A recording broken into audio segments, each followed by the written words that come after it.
Okay. Too much, just one. Perfect. Thank you.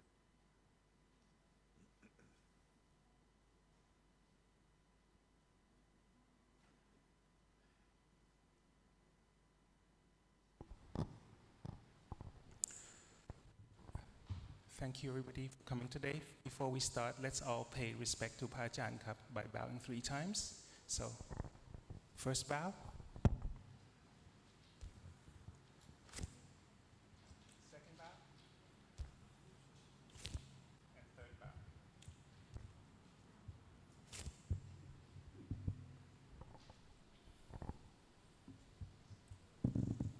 On behalf of the BIA, we'd like to thank Ajahn Pasanno for sparing his time to join us today. We have a big crowd today, so we expect a lot of questions. We'll prepare ample time for questions after Pa Ajahn provides his Dhamma Talk. So the topic today is about Pa Ajahn Pasanno's background as a student of Pa Ajahn Chah. And the topic that we prepared for Ajahn is directness, humor, and simplicity, the balancing act of Ajahn Chah's Dhamma. So we have from 6 p.m. to about 7:30 p.m. And Ajahn might take a little bit more for the Dhamma talk, might take a little bit more for the Q&A, but we'll see how it goes. So on behalf of the BIA, I'll request for Dhamma talk so Ajahn can begin the Dhamma talk.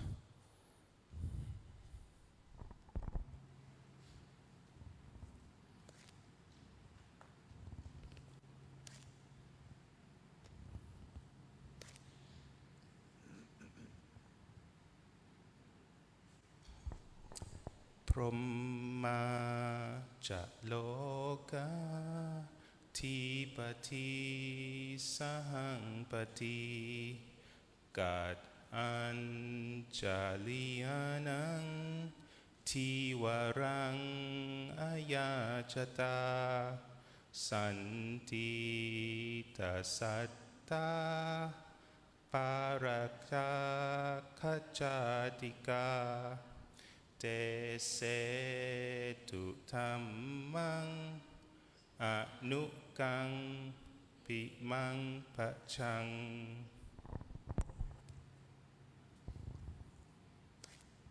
Namo tassa bhagavato arahato samma sambuddhassa. Namo tassa bhagavato arahato samma sambuddhassa. Namo tassa bhagavato arahato samma sambuddhassa. Buddhaṃ Dhammaṃ Sanghaṃ Namasami.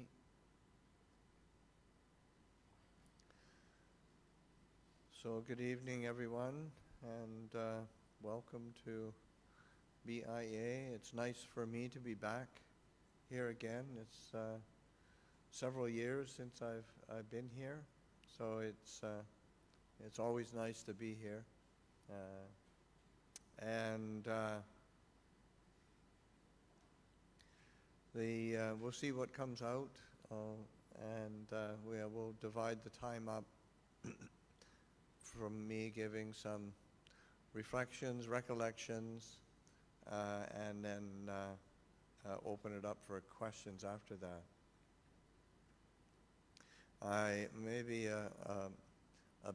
They asked me to speak about the style of teaching that Ajahn Chah, my teacher,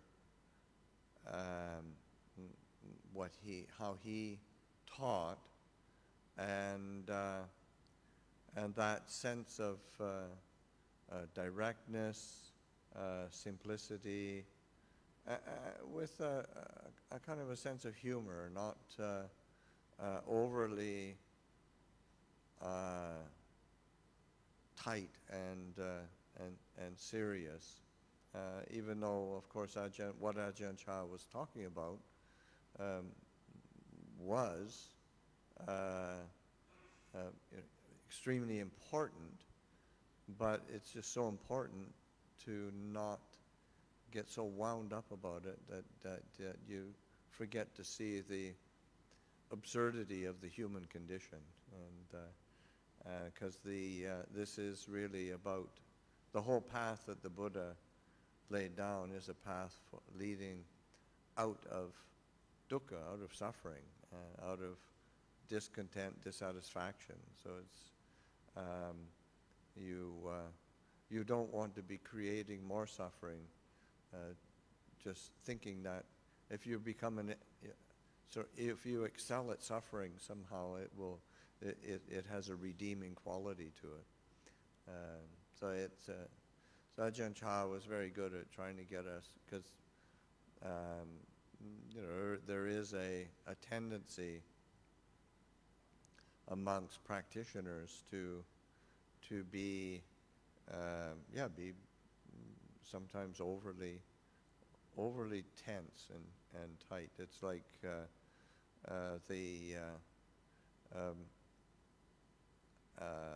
the senior student of Ajahn Chah, Ajahn Sumedho, once asked Ajahn Chah what samadhi is. What was meditation? What's samadhi? Samadhi is like the really firm establishing of the heart, and kind of that peaceful stillness of the mind.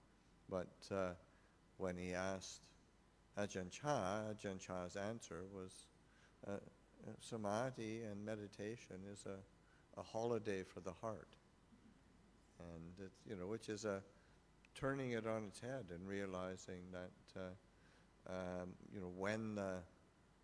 when there is a continuity of clarity and mindfulness, and one is not obsessed with one's moods and one's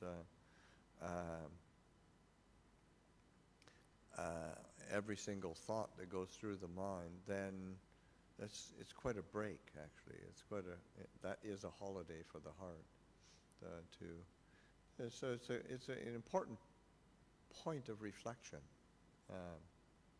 So even though it's a bit, how do you say, flippant, but it is really important perspective to be considering. So Ajahn Chah was very good at that. One, to put things in a very direct manner,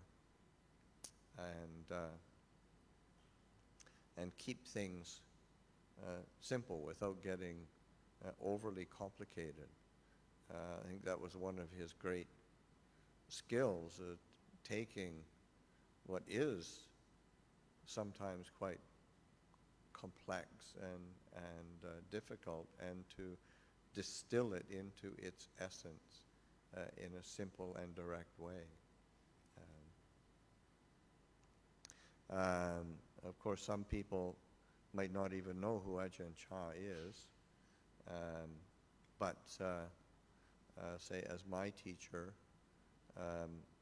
I had the good fortune of studying with him, and I first went to live with him 50 years ago.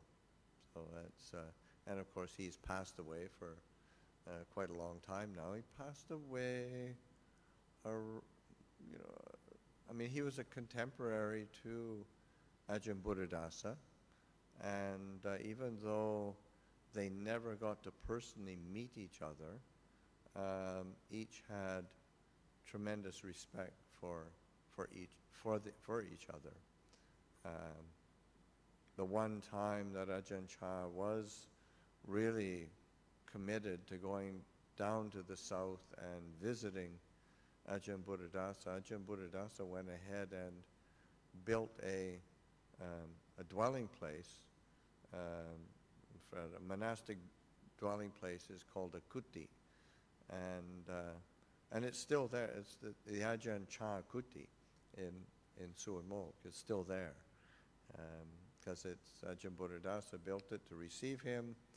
And then there were these huge floods in the south, and all the roads were closed. Ajahn Chah wasn't able to make it.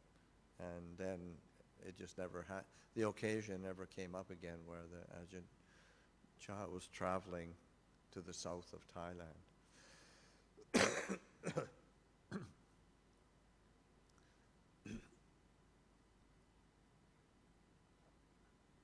But just this sense of Ajahn Chah's teaching being quite simple and direct, and with a sense of humor as well. Again, sometimes these are the humor that Ajahn Chah would use was sort of these kind of a wry, kind of ironical perspective on the human condition, which is, I remember, and he was very good at, as is the case in Thai speakers, love to play with the language, and sort of turning language on its head a bit. And so Ajahn Chah, remember one time, sort of saying that speaking about, like, say, contemplation of death, which is, you think, oh, that's really serious, and it is. But Ajahn Chah sort of saying, well, this kind of, he used the word in Thai was yihani, this brand, this product, there's no warranty on it.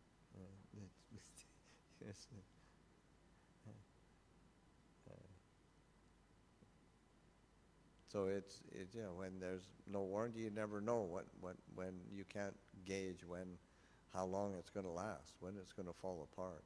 So, which is it's very true, but it's just a ironic take, very direct take as well on it.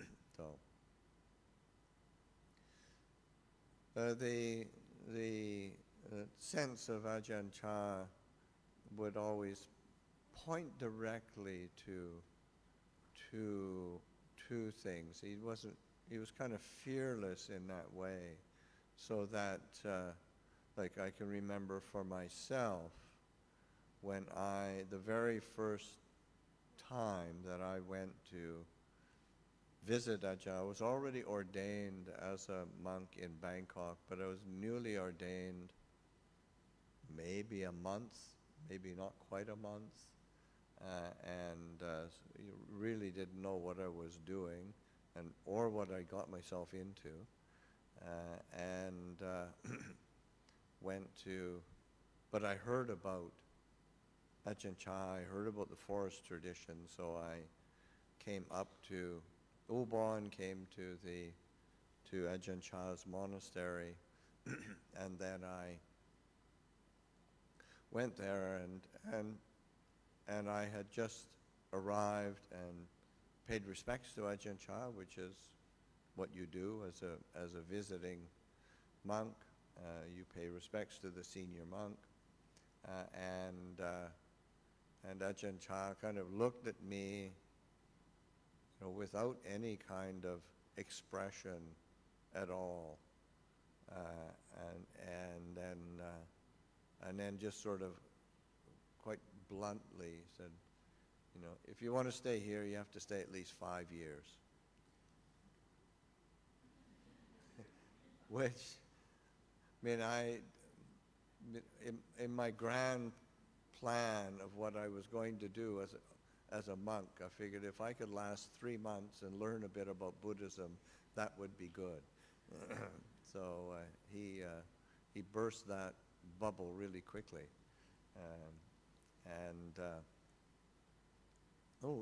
which was, it got me thinking, and then and so that in the end I didn't actually stay at Wat Pah Pong. It was just too intimidating, at the very beginning, but then I left to continue to, say, to study, to practice, and after several months living at another monastery, a good practice meditation monastery, and I was diligent in my meditation, but I just kept thinking about Ajahn Chah as a teacher, and about the way of life in the forest monasteries, thinking that it was really kind of noble and important, and also that it was something that was both supportive of the individual, but it was also really integrated with the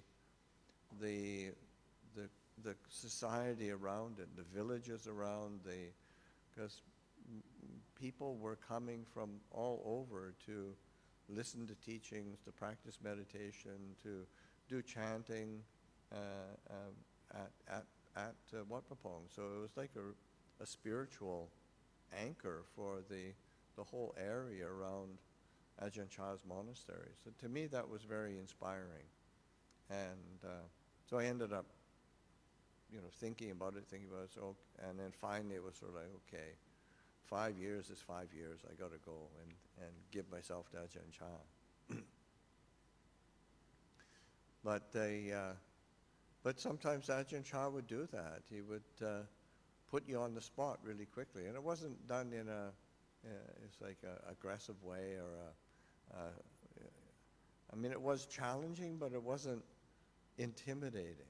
It was there was a sense of kind of lightness around that, and that kind of sense of humor around it.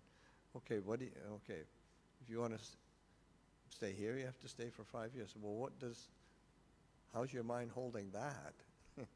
Or there's one of the early Westerners who came to study with Ajahn Chah was somebody who is now a well-known lay teacher, Jack Cornfield, and has been, he's got all sorts of books and a big meditation center in California, and has done a lot to teach Buddhist practice in the West. But he came to, he was a Peace Corps volunteer in the northeast of Thailand, Sakonnakorn, and one of the things that, say, as a Peace Corps volunteer, you get very, very good language training, and then he was also, pretty much on his own up in Sakonnakorn, and so he was pretty good in the Thai language as well as the northeastern dialect. So that, and it was at the end of his stay or his tenure as a Peace Corps volunteer, and he came down. He actually ordained similar to me, to take a temporary ordination, and then came to Ajahn Chah's monastery and came to pay respects and to spend some time. And Ajahn Chah, the way that Ajahn Chah greeted Jack was he arrived, paid respects, and Ajahn Chah sort of smiled and because he could speak some Thai, and said, "Oh, I hope you're not afraid of suffering." And Jack was not prepared for that line of inquiry. And he said, "I don't understand. Why do I have to think of suffering like that?" And Ajahn Chah said, "Well, see, the reality is that there's two kinds of suffering. There's the kind of suffering that we experience suffering, dissatisfaction, dis-ease, and then we keep running away from it. And that's how most people live their lives. He says, but then there's the suffering where there's some kind of difficulty or disease, and you turn your attention to it and learn from it and understand the nature of suffering, and you're free from it. So he said, if you're not afraid of suffering, you will learn how to be free from suffering. So it was a really lovely teaching, but again, it's that directness and that simplicity, rather than giving Jack a long discourse on Buddhist philosophy and metaphysics. It was cut to the chase and talk about experience. So that's very much, you say, Ajahn Chah's way of approaching and giving teachings. And he would, and also, also so much of his own teaching was, yes, he was a great teacher, but he was also, he taught a lot by example, and just how he lived, how his example was one of say inspiration and encouragement, of somebody who really was able to be very direct and simple and have a sense of well-being, and that is something that was earlier this year. Early this year, my mother was visiting the monastery that we're Abhayagiri in California, and she was, now she's 100. At that she was still 99, and she said, I'm cleaning everything up at home, getting rid of stuff, getting my things in order so that when I die, nobody has to clean up after me. I've got a whole box of all the letters you wrote while you were away, which I had no idea that she had kept them. She'd never said anything about it. And then she asked, do you want them? I said, yeah, sure. Because there's people working on a biography of me, and so I thought that will be good information for people. So anyway, I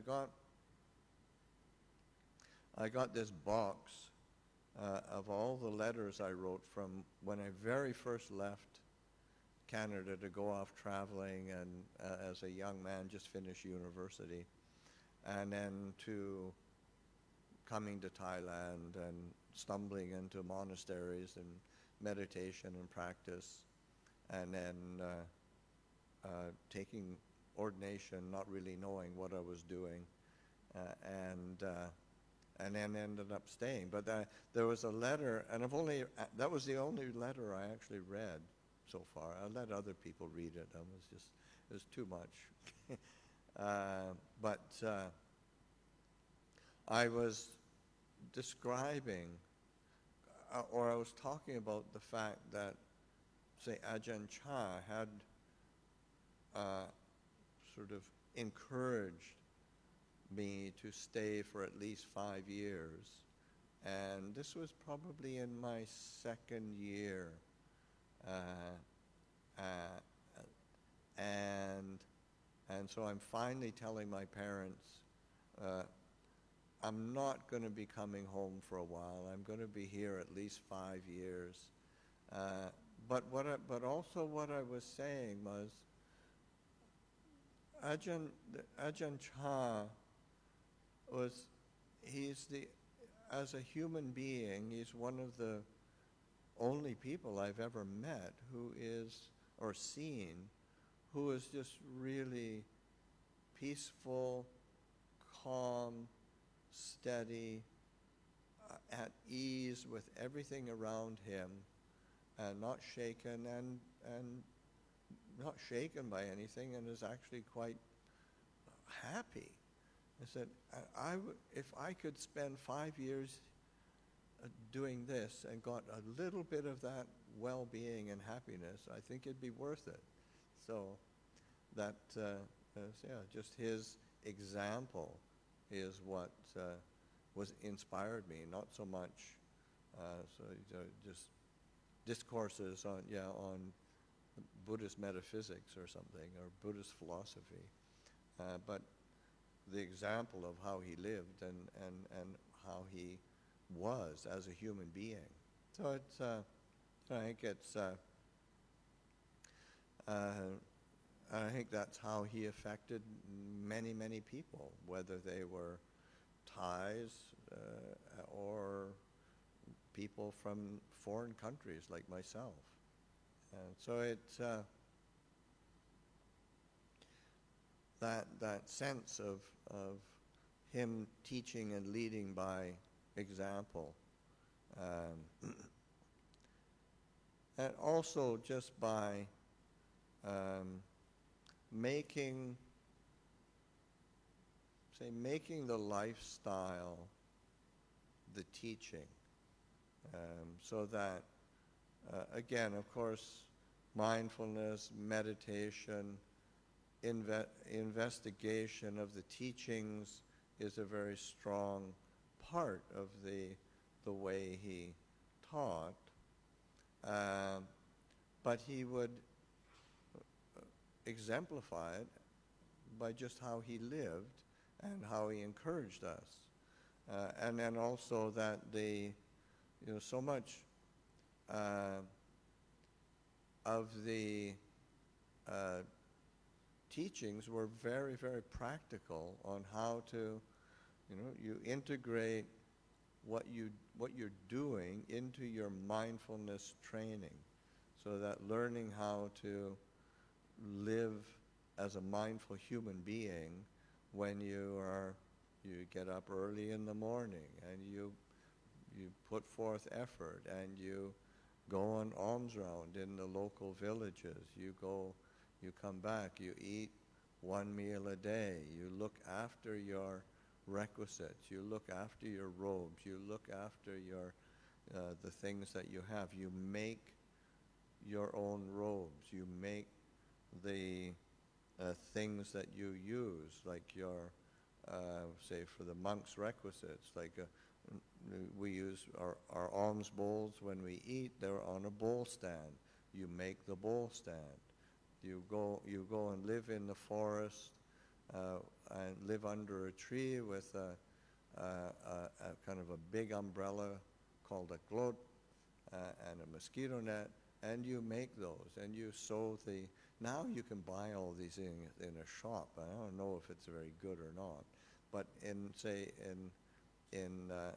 Ajahn Chah's example was one of you put your attention onto these very hands-on, creating the things that are a part of your lifestyle, and you learn how to look after them, you care for them, and that's a part of your mindfulness training. And so it's actually a very beautiful way of integrating a training in mindfulness with a day-to-day living. And so there's a directness and simplicity to that how one goes about and does things. Or when you it's like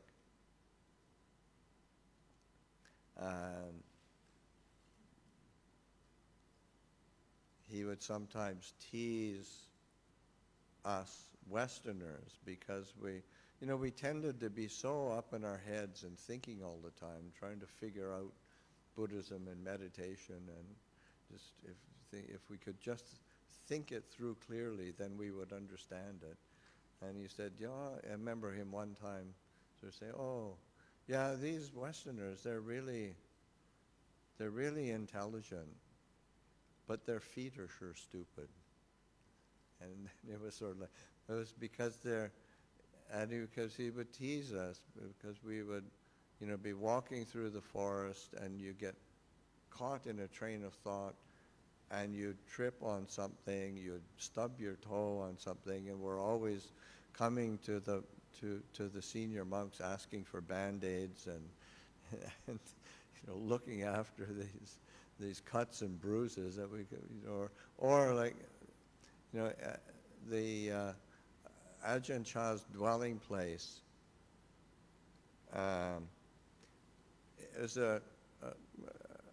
it had a bit of a low, underneath it is where Ajahn Chah would receive visitors, and so we would go there, visit him, pay respects, listen to teachings, listen to Q&A sessions, listen to the people that come and go and ask for advice, both monastics and lay people. And inevitably there'd always be some Westerner who would walk in, and you'd always hear this sort of thump, and another Westerner had hit their head on the beams. And the Thais are incredibly aware of their surroundings, and we just weren't that aware. So it was, and he didn't have any, say, embarrassment of teasing us of our foibles, which was quite lovely. But again, the sense of he led by example. There was one time, one of the Western monks there was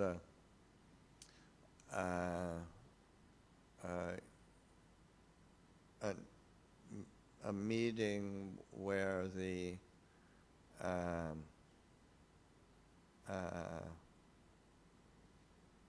was several Dhamma teachings being given, and it was like a late night meditation and Dhamma talks being given. And then it was late, maybe 10 o'clock at night, and Ajahn Chah got up, and then this monk rushed over and grabbed his handbag, usually had his sitting cloth and stuff, to help carry it back and take him back to his dwelling place.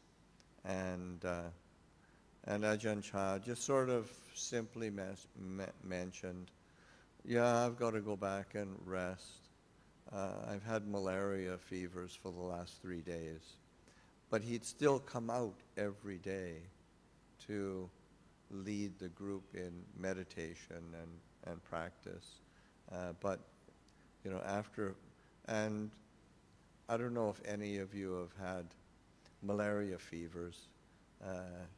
They're no fun, and I've had several bouts of malaria, and going to evening chanting was not on my list of things to do while you got a fever.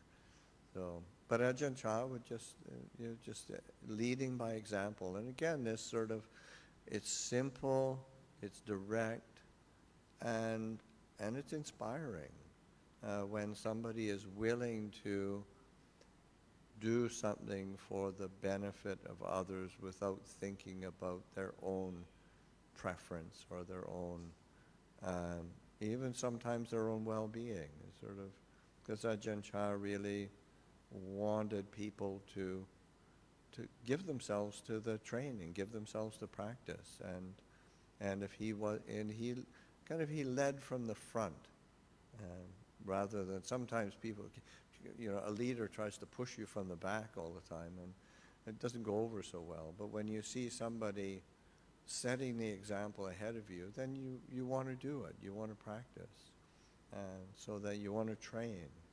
And so he was somebody who led by example and put a lot of emphasis on the practical aspects of how to live a life of mindfulness and clarity and an ease of well-being where you adapted to circumstances and didn't come from an overly theoretical or idealistic thing. You should be like this, you should be like that. Because everything was, one of the things that Ajahn Chah, everything was always bringing it back, like in the chanting that we do, or in the characteristics of the teachings, there's a quality that of the Dhamma, of when we do that chanting or recollection. It's called opanaiko. It's leading inwards.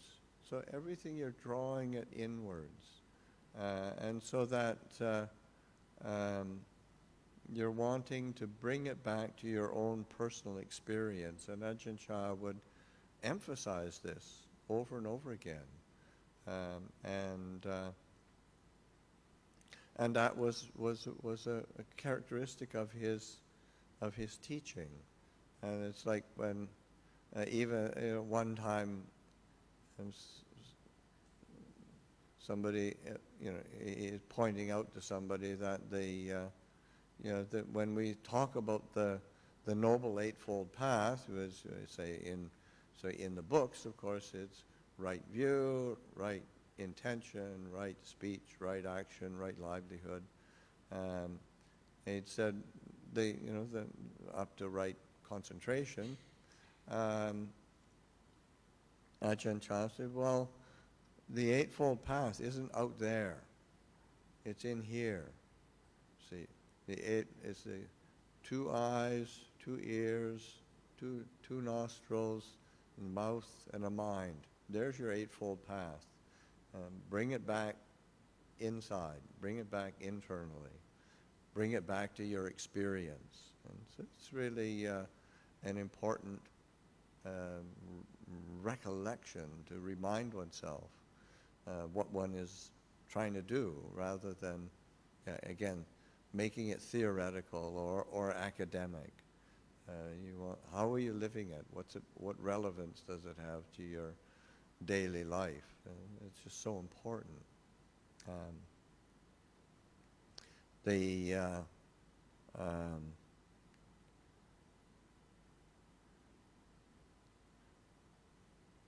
Again, Ajahn Chah would have these humorous perspectives, or it's kind of like, maybe absurd perspectives sometimes of the. Remember one time where, Ajahn Chah's teaching is sort of based on the fundamentals of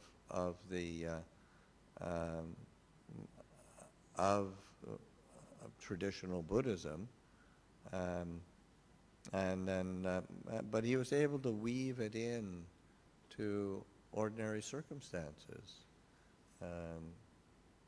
There's that say, like just one time there, he's walking through the forest with a monk, and there was a big branch had fallen from a tree, and it was sort of on the path a bit, and so that he asked the monk, well, let's get that out of there. So they pick up this big branch, they carry it over the side, okay, let's swing it back, throw it off into the, so he said, what, when you picked it up, was it heavy? He said, yeah. He said, okay, when you threw it away, when you let it go finally, was it light? I said, yeah. He said, there's how to practice Dhamma. We tend to, again, it's sort of we pick up our moods, we pick up our views and opinions, we pick up our attachments to our body, our minds, the world around us, and we create heaviness and suffering. Are we willing to let it go? Are we willing to toss it off to the side? And oftentimes, no. Which means we keep suffering. So it's that kind of simple and making it very ordinary and practical, which is really important, that you want to make Dhamma practice something that is ordinary and integrated into your daily life. It's not some special thing, because that's, just, it's like whether you're walking, sitting, standing, lying down,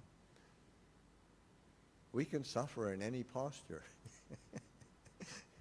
So are we willing to practice Dhamma in any posture, at any time? So of course we have to do that. We have to learn how to do that.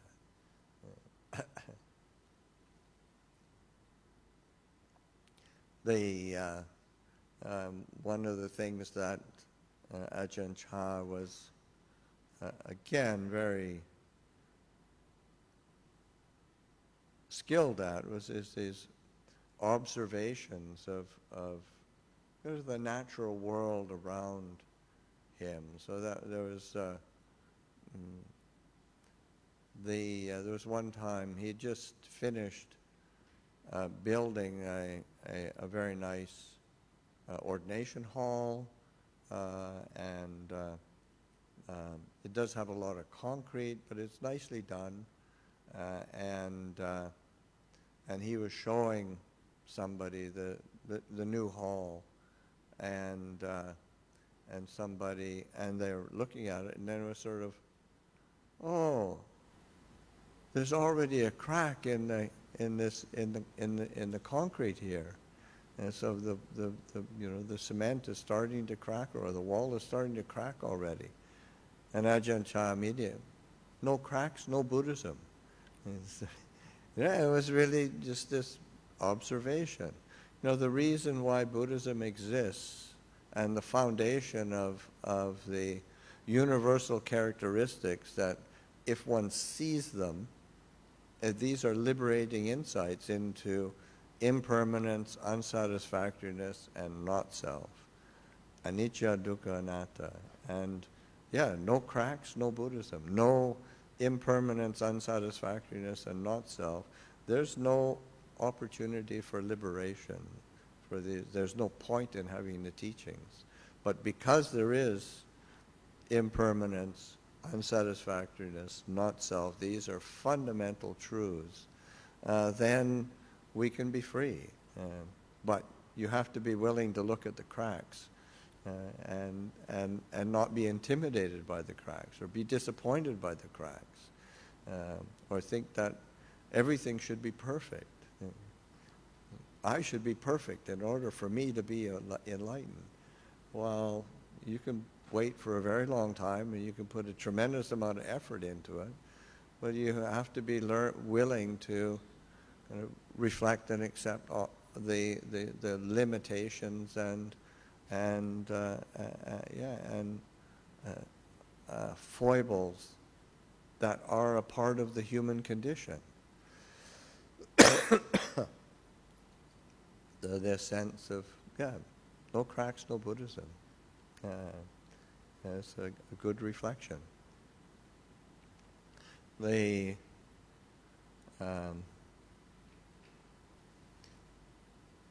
one story that Ajahn Chah taught one time, where he was, and he was a really good storyteller. I mean, he was quite exceptional storyteller. He was very, very engaging personality. So anyway, he was talking about the story of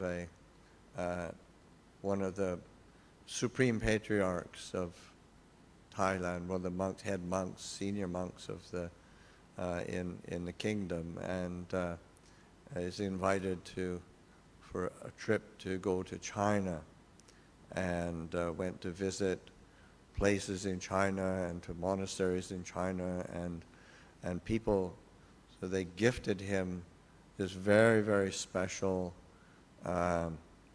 teacup, very antique, delicate teacup, and of course the Supreme Patriarch, this very senior monk, was very impressed with the artistry of it and the beauty of it and the fact of its how special it was, but then immediately started to get worried about what was going to happen to it, and is making sure that it was put in a proper place and cared for, and be careful of that cup. And his attendants that were with him, make sure that cup is really looked after. Make sure that cup doesn't get broken. Make sure that cup is. So then he's getting very worried about it, and then finally bringing it back to Thailand and putting it in a special cabinet and making sure it was protected. And this is special. And make sure it's looked after. Be careful of this. They gave it to me in China. And then finally one day, there's a junior monk or novice came and was doing some cleaning, and of course knocked it over and broke it, and the Supreme Patriarch, finally. I've been fussing over that cup for years now.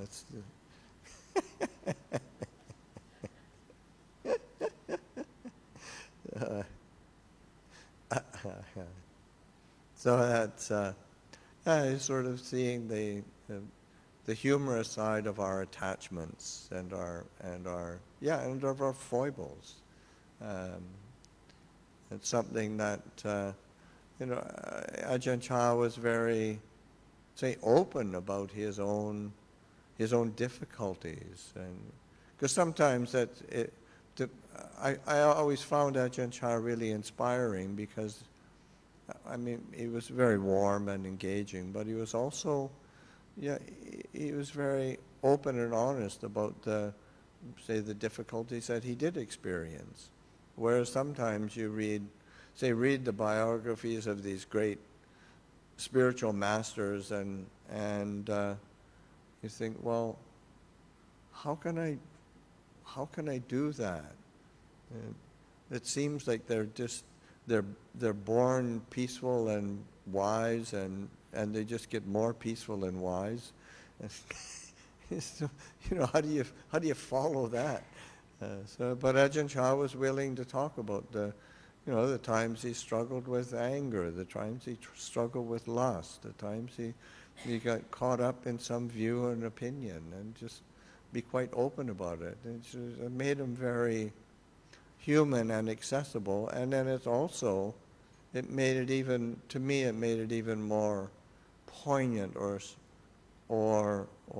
special that he was so grounded in not being shaken by the world around him.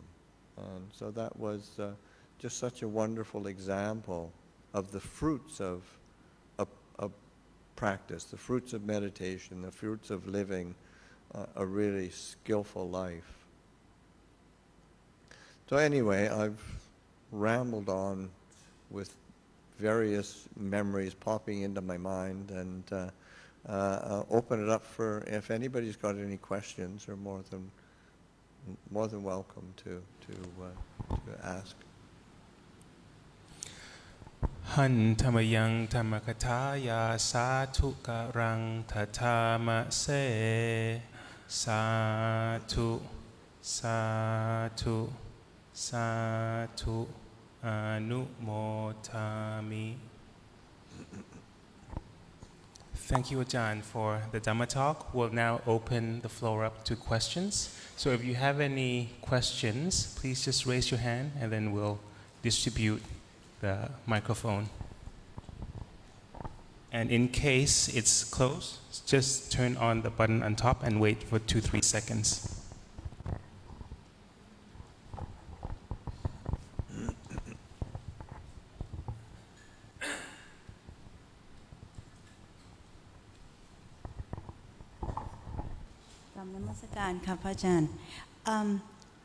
Because you talk about the way Ajahn Chah's teaching his disciple, and I read one of the books saying that he treat Thai monk differently than the Westerner monk, like he more harsh to Thai monk. Yes. Yeah, but like kinder to Western. Do you see why he has to do that? Well, I can remember one time one of the Western monks sort of noticing that sometimes he'd be, a bit, I mean, part of it is cultural. And also I think he noticed that just how neurotic we were. And, unable to deal with kind of criticism or direct pointing. But anyway, there was a monk who actually asked him, I noticed that you're oftentimes more critical of the Thai monks than you are of us, and would you, not, be willing to do the same, treat us the same? He says, you guys criticize yourselves so much already. I don't need to do it. That's a good answer. Another question, if I may. Ajahn talked about the Eightfold Path and how Ajahn Chah said bring it to your, Yeah, your experience. Right. So would you mind expanding that a little bit? Like why? I couldn't see how do you bring it to your eyes, ear, nose, and... Well, it's making it your experience rather than a theory about right view. Okay, then you've got to analyze it. Is it Lokuttara Sammaditthi or is it Lokiya Sammaditthi? You start getting into the academic kind of speculation around right view. But what does it mean when it comes to experience? What does it mean to have right thought? What does it mean to have right mindfulness? So it's in this, and this, the Buddha said the same thing. It's in this fathom-long body with its memories and perceptions and its thoughts that we experience suffering. We can experience the way out of suffering. So learning how to, open aiko, noam kama saitu allow, to bring it into our own experience. Thank you, Kasatu.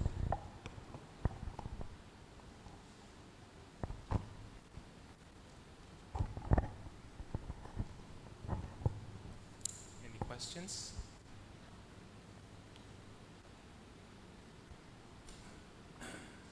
While we're waiting for questions, Ajahn, can you talk a little bit about this book? Because it relates to your 50th Pansa. Yes. Okay. There's this. They've got a whole bunch of books over here of mine. They're all in Thai, which I don't really. I do have English books, but they're all in America. But anyway, there's a book that was printed this year. I just finished my 50th year as a monk, and people here wanted to do a book that was commemorated that, so that it's quite short, or short teachings that are excerpts from teachings that somebody had a YouTube channel, Dhamma Break, and it was actually myself and Ajahn Jayasaro. There's short teachings that we've given over time. The person who compiled it just pulled them out of different teachings that we give, so that it's short teachings and it's on YouTube, so it's both audio and sometimes visual. But anyway, so then they brought it together into one compilation of mine concerning my teachings, and then did the, so there are all sorts of short teachings, but then there's also something new to me, because I'm so old, this QR code for that takes you immediately to either the audio or the video from on YouTube of the actual teachings that the excerpts are from. So it's a very nice collection. Is there?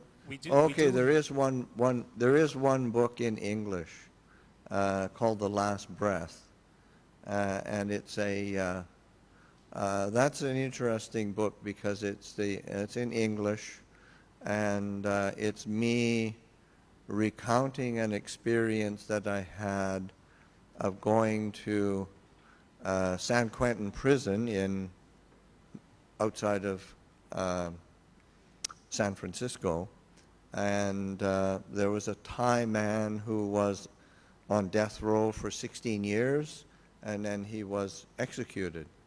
And before the execution, then I was invited by him to come and give him spiritual guidance. And so there's a recounting of that experience that I had. So it's interesting. I think inspiring, actually.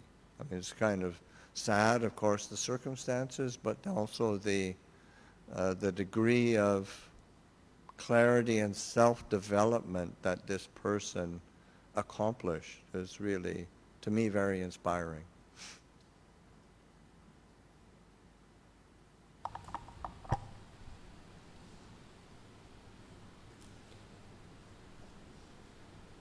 Hello, Sawadee Krap. I come from a very strong Buddhist background, not personally, but my family. But I somehow fell off the truck and landed in California. So I'm here visiting for a couple weeks. And I'm a researcher in pain and suffering. Yeah. And growing up, I always heard about it, but as Thai, and that's my second language. So now that I've grown up, I'm hearing and seeing the value of Buddhism and mindfulness and I'm trying to catch up. Yeah. Over the last 5 years, Yeah. as I do research and practice with patients who are suffering in chronic pain. Yeah. But I run into this one problem. The problem is I can't seem to find a book analogous to the Bible where I can study and understand the teachings of Buddhism. Yeah. And there's YouTube, many YouTube channels, many Ajahn, many factions, many Thai books which I cannot read. Yeah. And there are translations of Thai books into English that I have a hard time interpreting because of the language. Usually they're pretty hopeless. Yeah, okay, thank you. I feel much validated. That was very therapeutic. So here I am traveling, thousands of miles, and here I heard, this is the last minute, and I'm sorry I came late. I just heard of this talk today. I said, wow. Okay. My cousin said, you should go. And so here I am. I just came in 5 minutes ago, so I'm sorry really? I missed it. And I see these books, and then you say, oh, they're in Thai. I'm like, oh, no. Here I go again. Not I again, can't seem to solve this problem. So can you recommend a resource for someone like myself that can learn something that's analogous to, like a book that I can read from A to Z? Well, let's see. I mean, certainly, of course, I'm biased, and I mean, I would, if you're looking for practical teachings, I mean, if you go to, say, our website, Abhayagiri, ABHAYAGIRI, Abhayagiri, .org, then there's actually on the very first page, of the book section, there's a new book that's called More Than Mindfulness. And it's a collection of talks and teachings on mindfulness, which is, it's kind of a buzzword well, certainly in California, in the West, all over. But, and there's a lot of confusion, and it's good for selling all sorts of stuff. But it's a traditional look at how to cultivate and rely on the development of mindfulness in different ways. So that's probably a good start. It was done by a lay woman who lived in our monastery in California, and she'd been at many different places and was kind of fed up with how it tends to be presented. So she wanted to pull together some of the teachings from our lineage, our tradition, that help to exemplify mindfulness and mindfulness training in a way that was useful. So that's a good start. And just in our, because there's sort of like, there's an abundant, it's like an overabundance of resources now. When I first started practicing Buddhism, there was pretty much nothing, very little available. And that was a problem. Fast forward 50 years later, and now it's too much. Yeah. So it's like you could spend your time on YouTube and just disappear for years on Buddhist themes. I mean, it's a bit much. But yeah, I mean, I think that again, I said I'm biased, so I think that our lineage provides a practice, like Ajahn Chah and Ajahn Chah's monastics who have trained under him tend to be quite practical. So that I'd give that a try. Okay. See what happens. That- Also, where do you live in California? South Pasadena, Los Angeles. Los Angeles, okay. I mean, there's a good monastery nearby in San Diego County, Meta Forest Monastery, and the teacher there is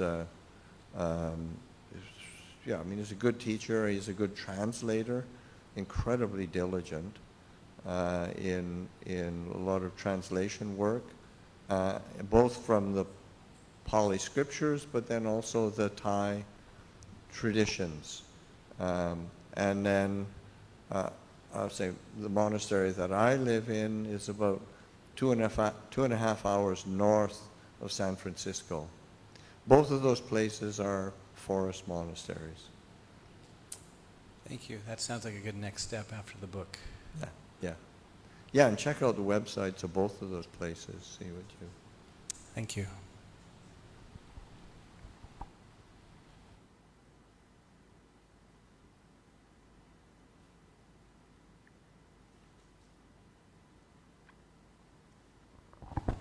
Ajahn, when you're not in Thailand, you live in Apaichili. Yeah, well, I'm only a visitor to Thailand. Like this time I'm, I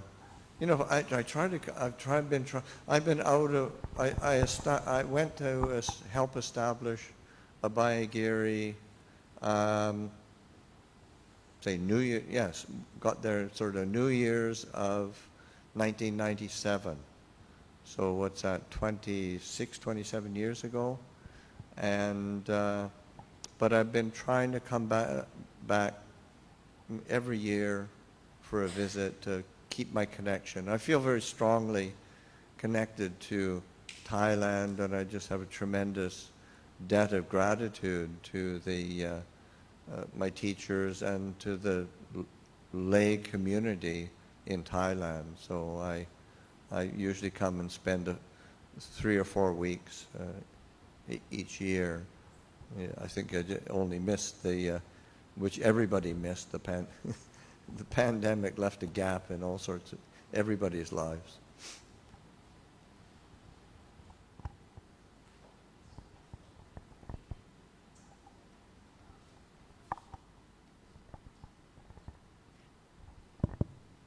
Okay. So I want to ask, if we follow the way of that Buddha shows us, that points to this way, how important is to be for the practice to be, for example, in some routine, monastic routine that people okay, sorry. How important for the practice for practicing the way that Buddha point to this way? How important is to have routine close to the routine in the monastery life, like to, as you said, like to have 1 meal per day, to meditate like 6 hours per day, and sometimes even going to extremes with this tradition, like to say spend 2 weeks in the forest. So how important is this? Should we look for this in our everyday life? I mean, the lay people. Should we look to build some routine that it's closer to this thing, to this monastery routine? And yeah, if this extreme sometimes, does they help us to be closer to some kind of liberation, to practice? Yeah, I mean, one is I think you really want to be practical, because we all start from different places, but what you want to do is just trying to encourage yourself in some ways that support simplicity, say a drawing closer to like a natural environment somehow, which in Bangkok is kind of tough, but you've got places like BIA, which is it's a real respite from the kind of the hectic aspect of Bangkok. You've got some great parks that are starting to actually put, like somebody just took me to this a few weeks ago when I first arrived in Thailand, to Suan Benjasiri, which is it's a really lovely park in the middle of the city, so that consciously spending a bit of time in a bit more natural environment, it's really helpful, and then just finding routines that do help support one,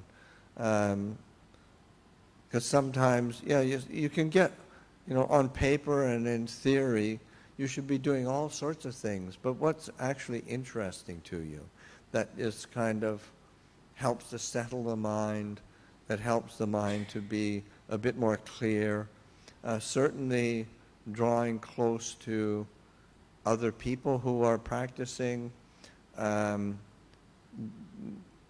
Sometimes especially in Bangkok, it's hard to find groups that are, say in the foundation is English language, but there's a couple around. I don't know if the Little Bang group still exists.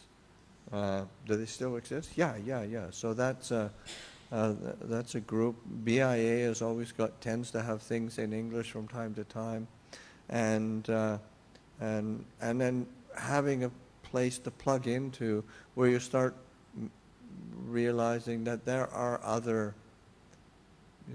people who are interested as well, and if there's sort of like finding resources where you can plug into a group, because it's really helpful to have spiritual friendships, that your contact is with people who are looking for something peaceful and meaningful. you don't feel sort of isolated and separated from the people around you. And obviously there's great routines that you can have ideas about, but you have to be practical in what makes it possible. Because you don't want to get too gung-ho that you burn yourself out and get fed up with it pretty quick. So you just want to say, how can I maintain an interest in this and keep exploring? Thank you.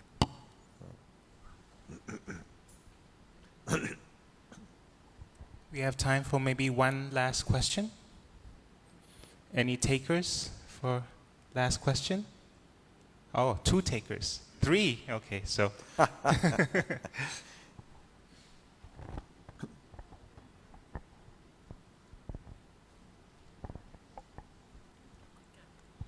This is not a question. I just have something to share with you from what Nong Pa Pong. Yes? Yes, I have something to share with you. So Okay. if I may, before you leave, I'd like to share a memory from my time there many years ago. Oh, really? Maybe Okay. before you were there. Oh, okay. Well, yeah, that's a It while may ago. be of interest to you. Okay, yeah. And I'd appreciate that.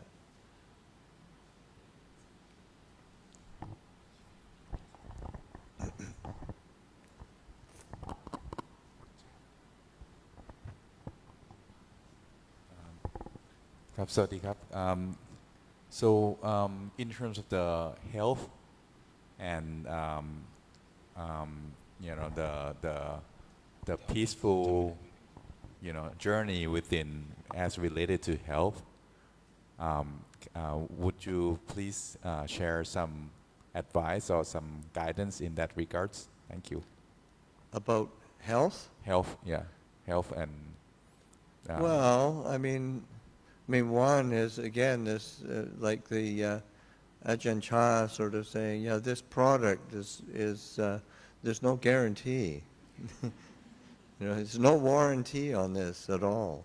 So that, you want to look after your health as best you can, and because it's important. It's like, that's why I'm sitting in a chair, because I'm at a point where my knee joint is bone on bone, so it's uncomfortable to sit cross-legged for any length of time. So he's just looking after.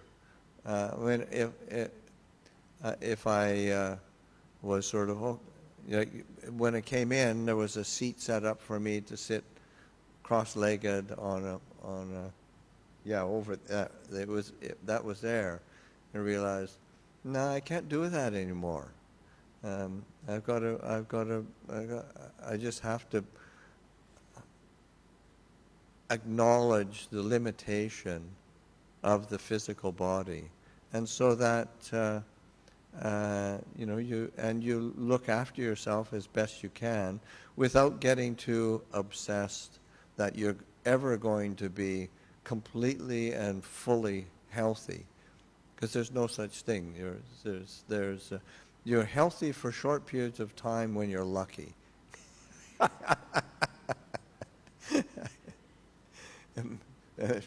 Make the best of it when it's there, but don't get too worried about it when like I notice you've got a neck collar on, and you want to, if you have some problem, you've got to look after ways of supporting and caring for it so that it can either heal or it can be not so much an obstacle or a problem. But it's just learning how it's learning how to look after things. Just maintenance. I remember when we're building our monastery in Abhayagiri, one of the things that we realized we had to do, we had to have a project manager because we were always getting great ideas of what we wanted to build or do or how to do it, and we were just so impractical. We got a project manager, local guy, contractor, very skilled, very highly recommended, and he'd sit in meetings and listen to us, and he said, maintenance. Yes, you got to pay attention to how do you look after something, and so it's not just a physical building or a monastery. It's this physical body, maintenance. How do we look after it, and how do we care for it? So we have to be sort of attentive and careful, but we also have to acknowledge and recognize. It's always going to be in a state of falling apart somewhat. Thank you. I had it due to some accident. And so, So. Yeah, I mean, sometimes it's accidents that give us the reminder that this is a vulnerable form we're in. We're not unbreakable or unassailable, which is when you're younger. You go about life, and because you got the energy to push through, and but it's so important to be reflecting really carefully. Oh, how do I look after this in the long run?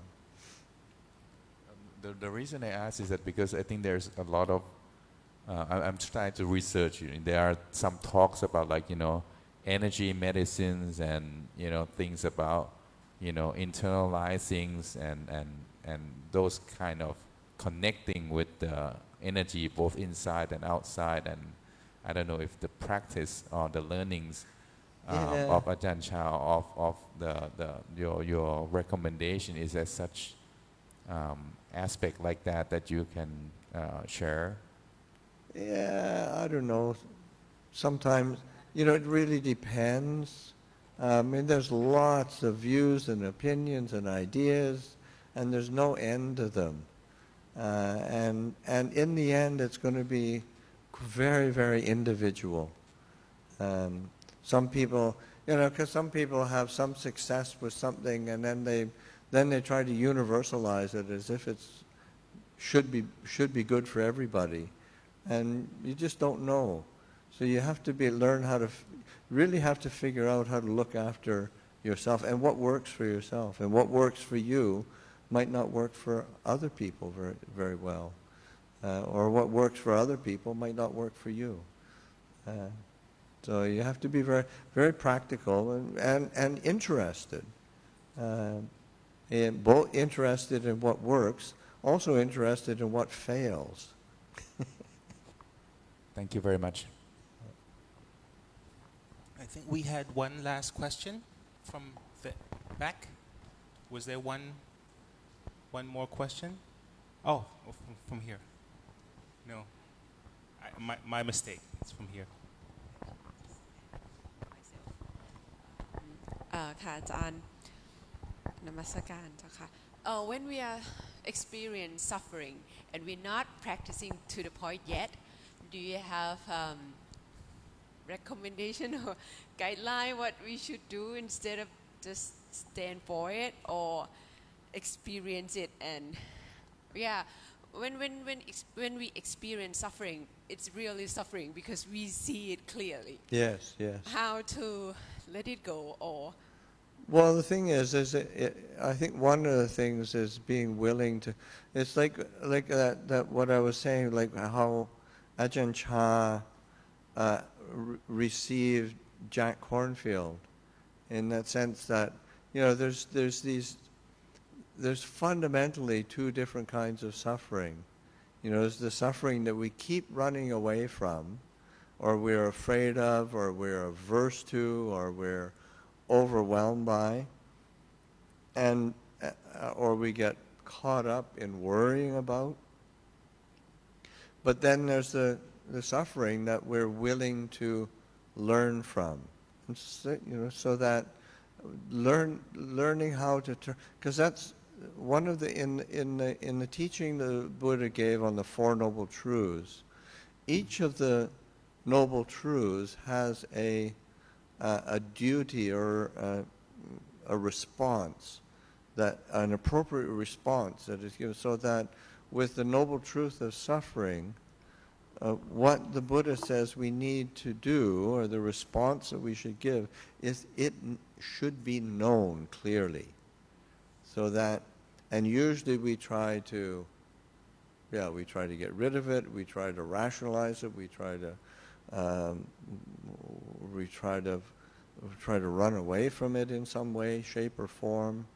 But to know it clearly so that we can understand what is its actual root. Because sometimes there's suffering that comes from that we're contributing to, and sometimes it's sort of there's external conditions or environment that we have to learn how to have the skill and the wisdom to adapt wisely to.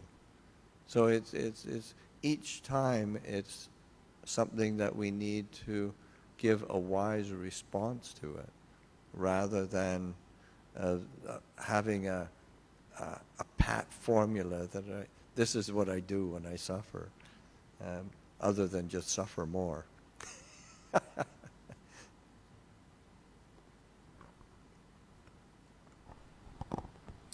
Thank you, everybody, for the questions. We're out of time, so let's pay respect to Ajahn together by bowing 3 times. Grab. Grab. Grab. Can we request Ajahn to lead the chant for the closing homage? Arahang. Closing. Couple. Yes, certainly. So it's a closing.